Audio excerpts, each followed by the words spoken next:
came here 6 years ago to ask for a space, a stall. Oh, there you are, Chris. For a stall for a struggling St. Lucian artist. He said, Miranda, I see great things are happening down here. You're doing great stuff. I wasn't doing anything much. That's what I considered. But can you get me a space so I can sell my art? So I came up here and I talked to Paul Stein, and Paul Stein looked at me and he said, Miranda, do you want a stall or do you want all of this? At the time he gave us Rick Nichols also. And he laughed at me and I'm like, I want all of this. I didn't know what I was going to do, but I went home. I think the next day I came back with Caribbean Day. And I said, we're going to have Caribbean Day. So that's how this started. Basically how it started. Hello everybody, welcome to the Ready Terminal Market. And I know many of you have been here before. However, there's been some significant changes to the market over the past couple of years. We have introduced our two newest Caribbean stores. In fact, Coretta here, I'm going to tap her on the shoulder and say hi. Coretta opened up Coretta's Caribbean Cuisine right down the end of this aisleway right here. We have Loco Lucho that just opened up its Puerto Rican street food that is right across from Hungerburger over there. Truly some authentic food, which is kind of what we reach out for here into the fastest growing population in the city, which is the immigration population. We really want to represent them here. We want people to taste the foods of the world. So having the Caribbean Day festivities here at the market is just a big plus for us to put us back on the map in terms of everyone is welcome here in the city of Philadelphia. So oh, say, can you see by the dawn's early light what so proudly we held at the twilight's last gleaming, whose broad stripes and bright stars through the perilous fight o'er the ramparts we watched were so gallantly streaming. We're now going to sing our national Negro anthem by James Weldon Johnson. And a fun fact that many people do not know, as I didn't know, is that James Weldon Johnson's mom was Bahamian and his great-grandmother was Haitian. So as we see, we are all interconnected, so we're going to sing the first stanza of that. And you all can help me sing as well. Lift every voice and sing till earth and heaven ring, ring with the harmony of liberty. Let our rejoicing rise high as the listening skies. Let us march on till victory is won. I am so excited. Philadelphia is the first World Heritage City in the United States of America, even though we have over 350 worldwide. And it would give me great honor stressing that Philadelphia being a World Heritage City, and we are all about supporting our cultural assets, and we would love to give a World Heritage Seal to the first Caribbean restaurant here at Reading Terminal, so you can proudly display that we are a World Heritage City and be a part of that. So we'll make sure that we give that to you as well. I also want to let you know that check out our website, globalphiladelphia.org. We have many wonderful resources for educators, and we also have our Global Philadelphia Expo that's coming up in September, and it's 45 days of things that are free, low cost, and it's all about global education. It's going to be a lot of fun, and we hope that you come.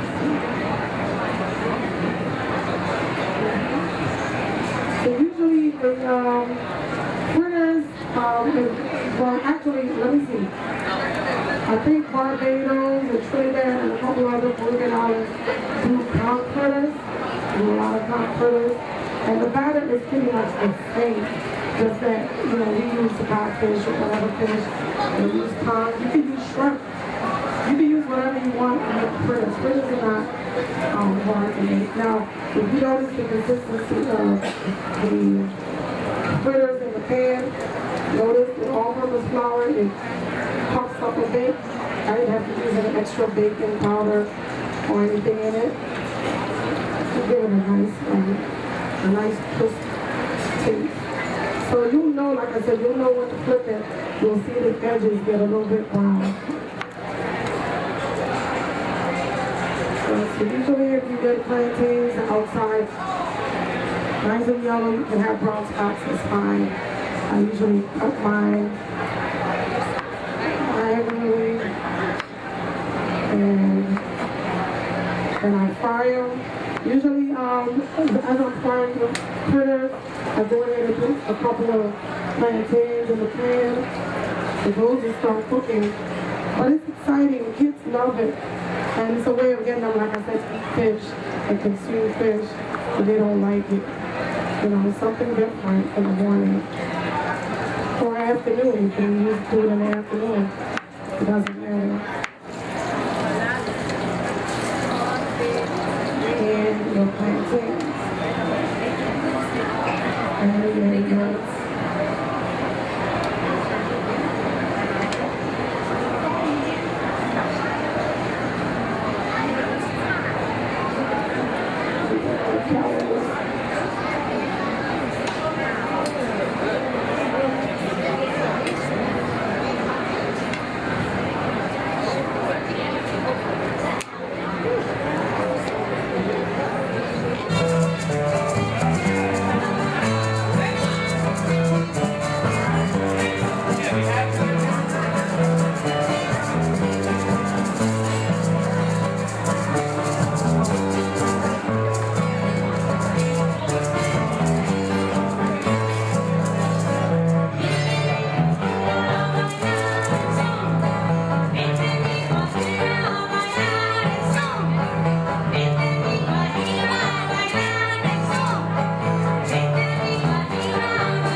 The city of First, so this is exciting to hear that we will have our first Caribbean restaurant here with Coretta's Caribbean cuisine. I can't wait to taste that. I told my husband I was coming. He's like, bring some food home. Today, in honor of June being National Celebration, National Caribbean American Heritage Month, and as you heard, we are thrilled to have Miranda, our Director of Immigrant Affairs here as we celebrate the Immigrant Heritage Month here in the city of Philadelphia as well. And you'll get to hear momentarily from our fearless leader and our friend, Councilman Mark Squilla. But we are honored to present to you a mayoral proclamation, and our city is enormously proud of this thriving and a diverse group of residents from the Caribbean. And did you know there's about 74,000 Caribbeans that live in Philadelphia? So that's impressive. And as Philadelphians, we want that number to increase. We celebrate our residents from all these islands and work to communicate with our strong Caribbean community and address any issues that you may experience. But I'm going to present this special proclamation. I'm not going to read the whole thing. You can hold it up to the audience. They can read along with me. Just kidding. Okay. Therefore, it says, as our city is enormously proud of our thriving and diverse group of residents from the Caribbean. As Philadelphians, we celebrate our residents from these islands and work to communicate with our strong Caribbean community.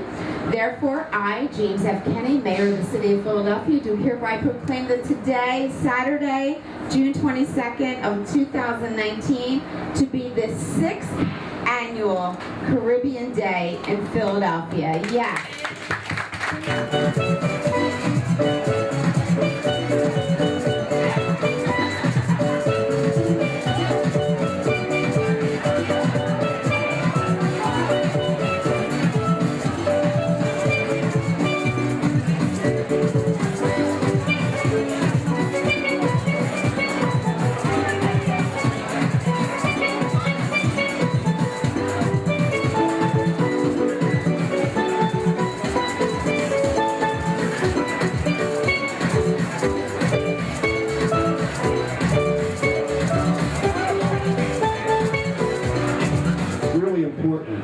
we do advocate for the immigrant population here in our city.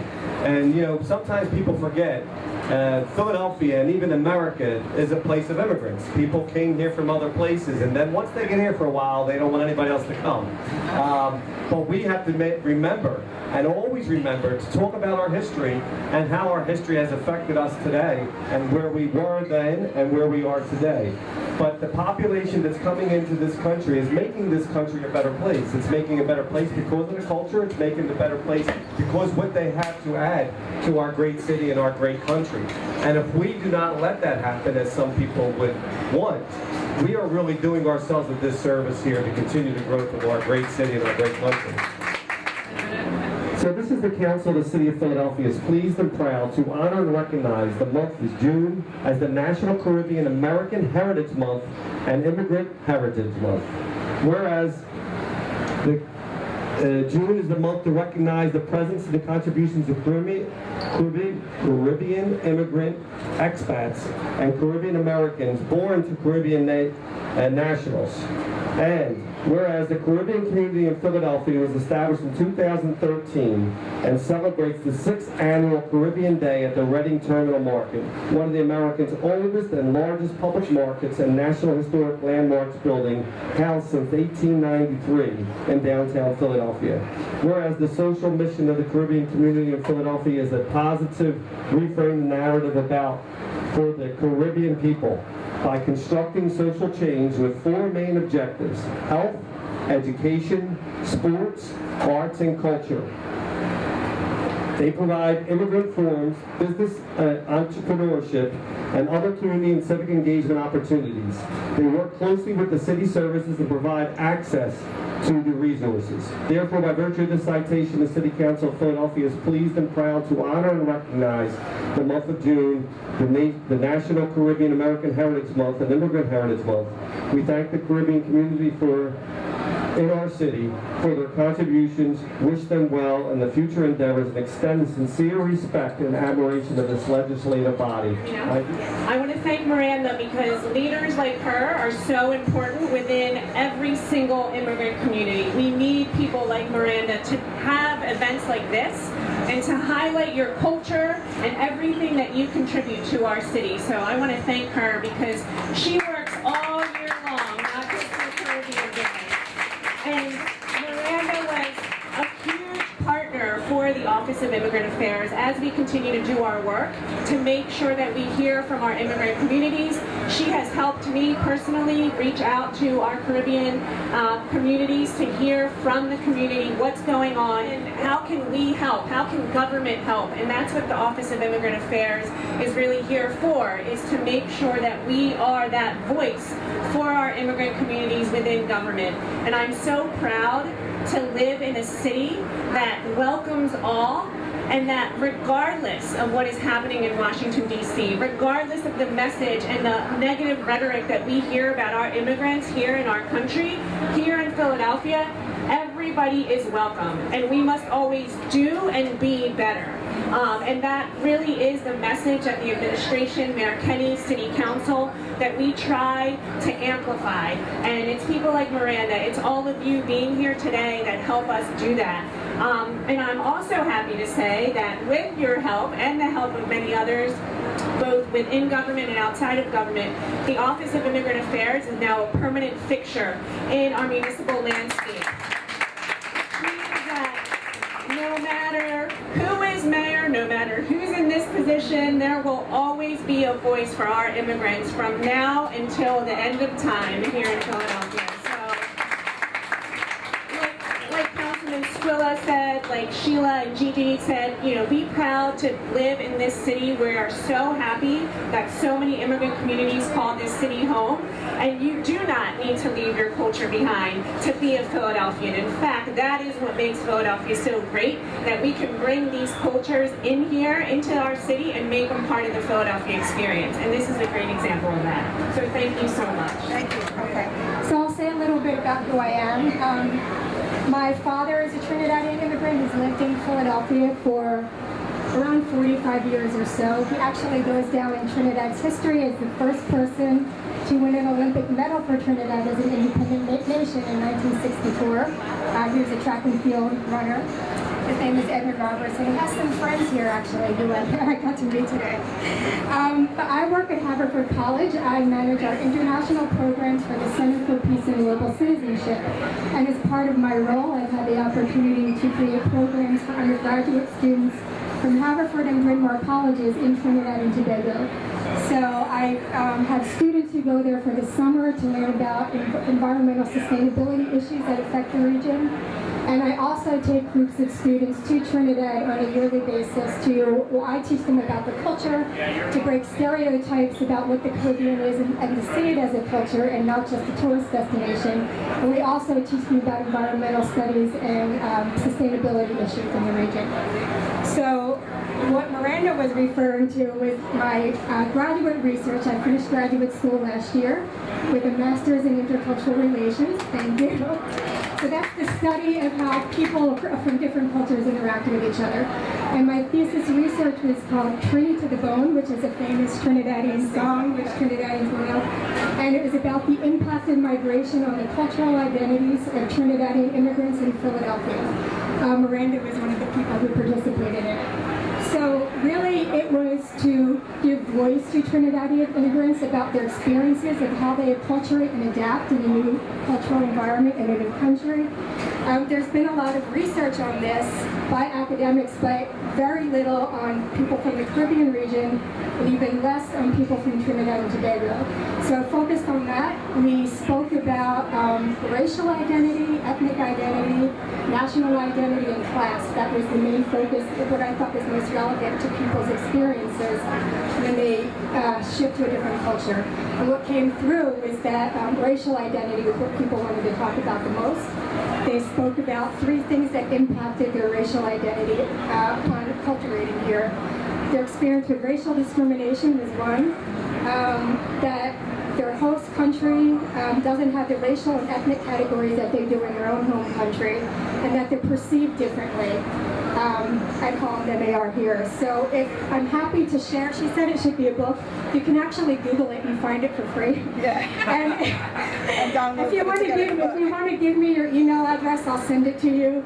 But I think the purpose of it was to create a more welcoming environment for immigrants.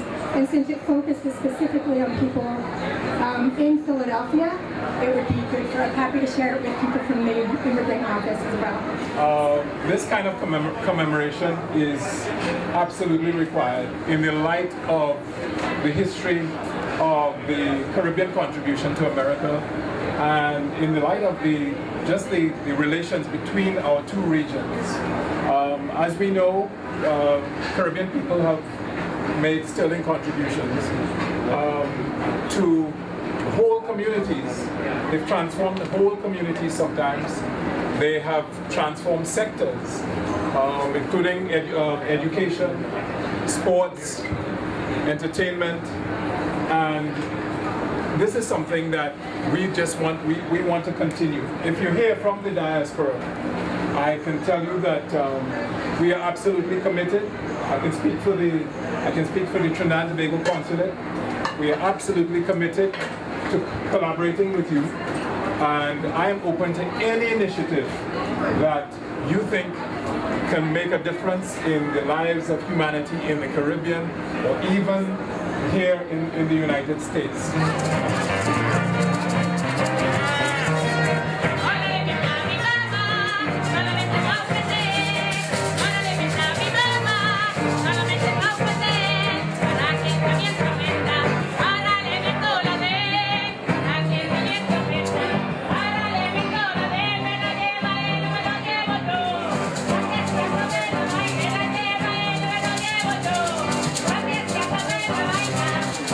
My name is Lincoln Phillips. I was born in Trinidad. I'm a Trinidad citizen. I'm also a citizen of the United States. So you can say that I was made in Trinidad and assembled in the United States. I'm very, very proud of that Trinidad and Tobago citizenship. I'm very proud to be an American. we Caribbean people have done an outstanding job in this country, and most people don't know anything about it. But usually, when we hear about immigrants starting soccer, we hear about the European immigrants. We do not hear much about the Caribbean immigrants. So we have to put a stop to that. Okay? I went to Howard University. I coached at Howard University from 1970 to 1980. And that was the golden era of soccer at Howard University. Howard University won the National Soccer Championship, NCAA, for the first time in 1971. It was the first time that any historically black university ever won a national championship in the United States. And for dubious reasons, the NSCAA took away our championship from us in 1971. Well, in 1974, under the quotation of "Truth crushed the earth shall rise again," we came back and won it again. 1974. As a matter of fact, thank you. As a matter of fact, there's a documentary right now. If you go on YouTube and you pull up Redemption Song, the untold story of Howard University championship team, you will see a 15-minute documentary of our accomplishments. Also, that documentary came from my autobiography. Okay, and from this autobiography, I believe that a film is going to be, a movie is going to be made from this book and from the documentary. So, all of my players, most of my players at Howard University, we had a graduation rate of 99%. And most of them, when I coached there, were immigrants, and many of them have stayed here in the United States and have done outstanding job, you know, in the community. I am Camille Reagan, Dr. Reagan from Fox Chase Cancer Center. I'm actually a research faculty, and I'm a cancer researcher that focuses on cancer in the African diaspora. And the African Caribbean Cancer Consortium is actually a network of researchers, like-minded, who are focusing on addressing cancer in our black people. We have a huge network in the Caribbean, so we're actually working with a number of researchers in the Caribbean. We have representatives from 17 different islands and a number of countries also in Africa and also in the US.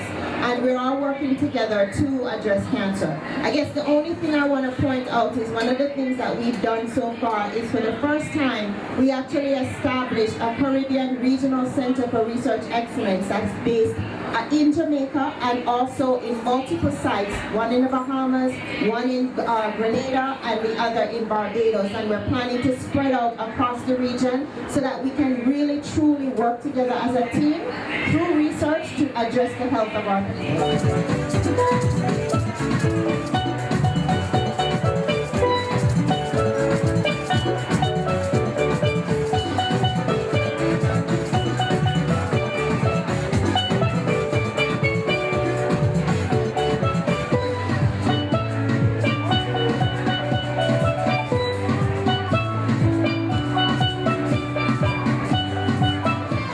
Ready for the 2020 census. The 2020 census is fast approaching.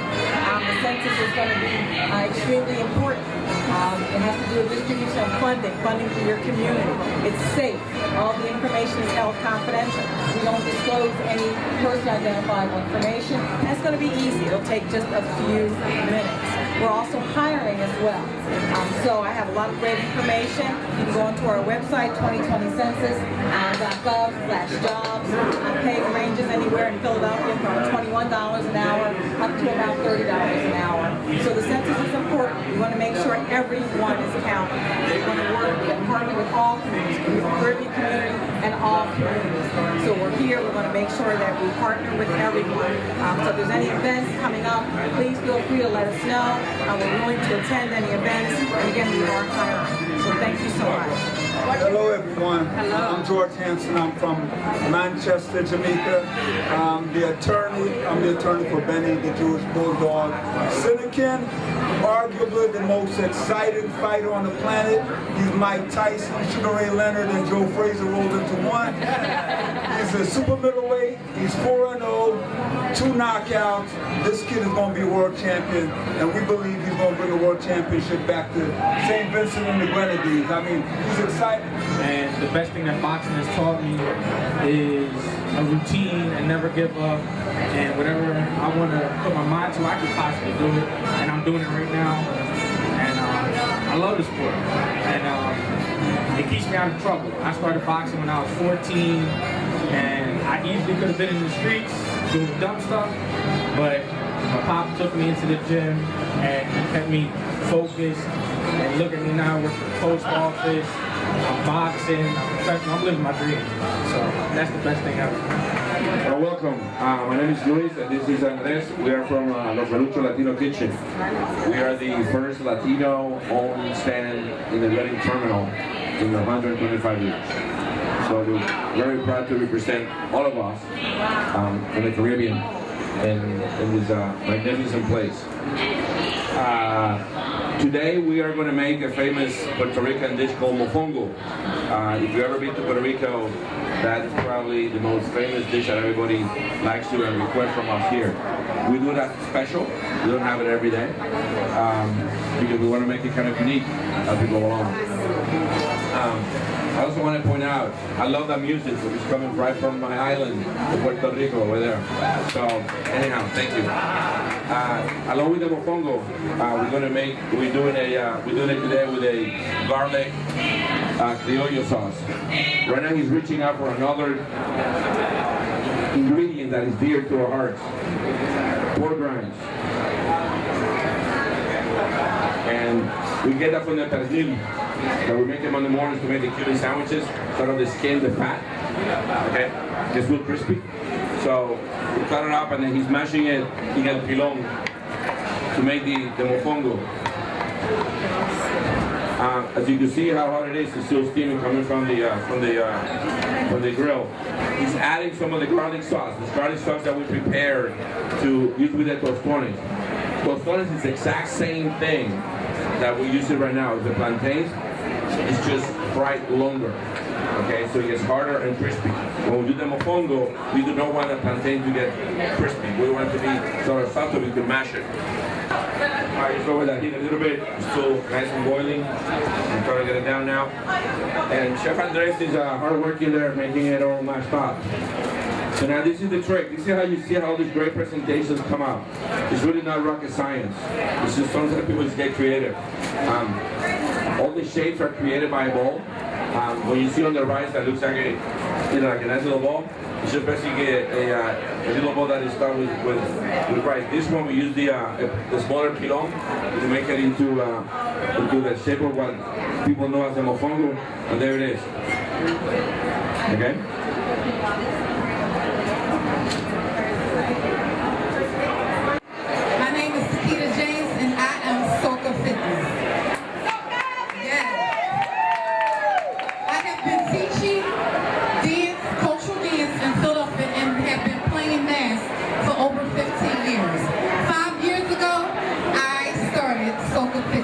Which is basically